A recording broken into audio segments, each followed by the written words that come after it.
देखिए, जो आज सुबह में यूएस ने ईरान के 3 या 4 न्यूक्लियर साइट्स पर जो अटैक किया है वो इंटरनेशनल लॉ का वायलेशन है, यूनाइटेड नेशन चार्टर का वायलेशन है, एनपीटी का वायलेशन है और ख़ुद यूनाइटेड स्टेट्स का जो संविधान है, आइन है, कॉन्स्टिट्यूशन है, उसका वायलेशन है। क्योंकि उनका संविधान आइन ये कहता है कि बग़ैर उनके कांग्रेशनल परमिशन के कोई उनका मुल्क, उनका देश जंग नहीं कर सकता।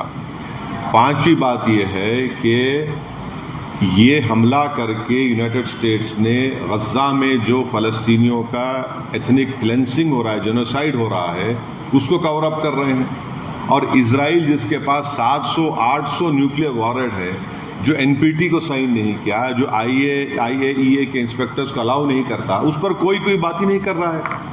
और छठी बात यह है कि मेरी बात लिख के रख लीजिए कि 5-10 साल में ईरान 90% यूरेनियम का एनरिचमेंट करेगा, 90% करेगा। अब नहीं रोक सकते ईरान को। ईरान एनपीटी से निकल जाएगा और एनरिचमेंट करेगा।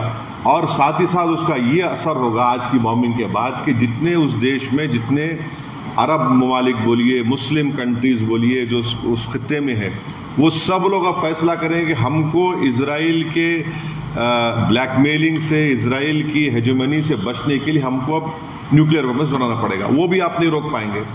और अमेरिका के इंटेलिजेंस ने खुद कह दिया कि अब ईरान के पास कुछ नहीं है। तुलसी गबार्ड का स्टेटमेंट है।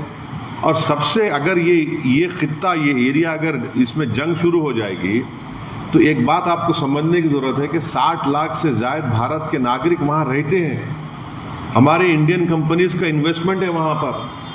वहाँ से हमारे नागरिक भारत को बहुत बड़ा फॉरेन एक्सचेंज भी जाते हैं। अनलाइक नॉर्थ अमेरिका के, वहाँ तो इनकम टैक्स भी नहीं लिया था उनसे। और आखिरी बात यह है कि क्या पाकिस्तान इसीलिए ट्रंप के लिए नोबेल पीस प्राइज़ का डिमांड कर रहा था कि पूरा उस खित्ते में जंग शुरू हो जाए? क्या इसीलिए उनके जनरल जाकर लंच खा के आए थे वहाँ पर कि पूरे इस इलाके में आग लग जाए, जंग